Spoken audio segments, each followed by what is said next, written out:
মা কিছুতেই বিশ্বাস করতো না প্লেনে মানুষ যাতায়াত করতে পারে।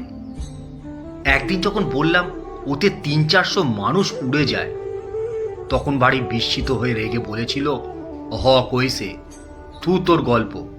আমি বলেছিলাম ঠিক আছে, একদিন তোরে প্লেনে তুলবই তুলব, তখন দেখবি। না, মাকে আর নিয়ে যাওয়া হয়নি। হয়তো বৃদ্ধ বলে গুরুত্বই দিইনি, নিজেকে নিয়ে ব্যস্ত থেকেছি। আজ রাত 3টের সময় মাকে নিয়ে পৌঁছলাম নবদ্বীপ মহাশ্মশানে, মায়ের সবচেয়ে পছন্দের বেড়ানোর জায়গা। তাই অনন্তকালের জন্য এখানে রেখে যাব। মা এখানে আমাদের ফেলে আনন্দে বেড়াবে।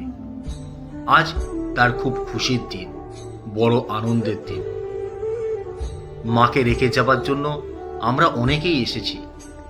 আমি সবাইকে চিনিও না। নিশ্চয়ই মাকে ওরা খুব ভালোবাসত।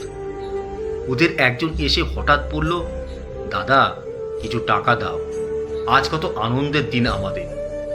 টাকা তো দিতেই হবে, এখানে এলে নাকি দিতে হয়। কি যেন কিনে খাবে ওরা। ছেলেটি চলে যাবার পর ভাবছিলাম এখানে থাকার জন্য মাকে কিছু নিয়ম মানতে হবে। সেগুলো ভালো করে বুঝিয়ে দিই। মায়ের যা ভুলো মন। মা, এখানে ভালো হয়ে থাকবি। তোকে আজ ঘি, মধু, হলুদ, চন্দন দিয়ে চান করাবো। একদম নড়বি না, নইলে ওরা নেবে না। ছোটবেলায় আমাদের কত চান করিয়েছিস মনে নেই?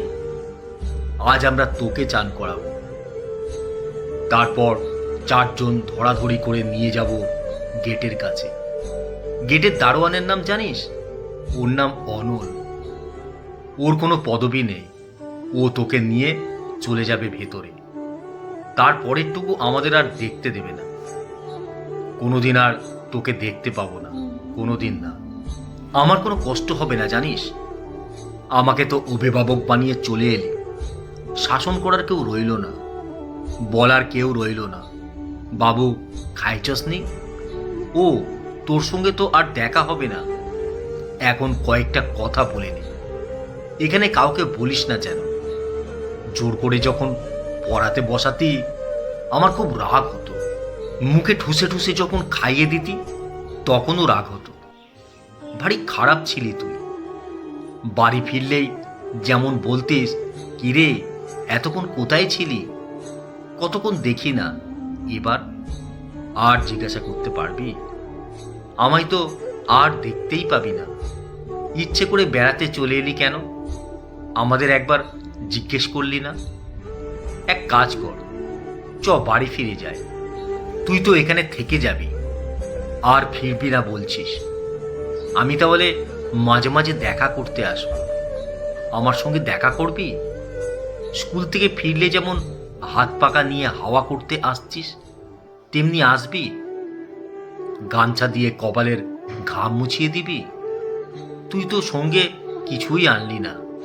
কত জমি জায়গা, ব্যাংকের টাকা, ঘর বাড়ি, কত আত্মীয়, সব ফেলে এলি। সবাইকে ছেড়ে আসতে মন কাঁদলো না? বৌমারা যে সব খুলে রেখে দিল, কিছু বললি না? কেমন হেসে হেসে সব দিয়ে এলি। আমি তো তোকে রাখতে এলাম। আমায় কিছু দে, অন্তত তোর 2টো হাত আমার মাথায় রাখ। তোকে একটা গোপন কথা বলি, রাগ করিস না। তুই তো এলি বেড়াতে, সবার কি আনন্দ দেখলি না? ওরা টাকা নিয়ে গেল। কি খাবে বলতো? তোর অপছন্দ হলে কি হবে? আজকাল নাকি ওটা খেতে হয়। তুই সেকেলে মানুষ, বুঝবি না। কি রে, গেটে যাবার আগে হাত পা অমন শক্ত করলি কেন? অনলকে দেখে ভয় পেলি? ধুর, ভয়ের কিছু নেই। ও সবচেয়ে পবিত্র, সবচেয়ে খাঁটি, সবচেয়ে বিশ্বস্ত। নিয়ে যা, ভয় পাস না।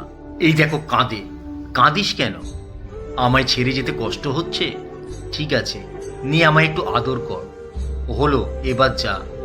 দাঁড়া দাঁড়া, ওই দেখ মা, প্লেন উড়ে যায়। তাকা ওপরে, একবার তাকা। সত্যি বলছি, ওতে অনেক লোক আছে। তুই তো বিশ্বাসই করিস না। পরের জন্মে আমি তোর সন্তান হয়ে জন্মাবো। অনেক লেখাপড়া করব, বড় চাকরি করব। একটা আস্ত প্লেন কিনবো তোর জন্য, খুব বড়। তারপর খুব জোরে চালাবো। তুই আমার পাশে বসে থাকবি, তুই ভয়ে ধমক দিয়ে বলবি, বাবু আস্তে চালা, ভয় করছে। আমি তোর কথা শুনবো না, আরও জোরে চালাবো, আরও জোরে। তুই তখন আমায় কোলে নিয়ে বুকে চেপে বলবি, আমার লক্ষ্মী ছেলে, সোনা ছেলে, বাবা আমার দুষ্টুমি করো না। আমি সেই আশায় পথ চেয়ে রইলাম মা।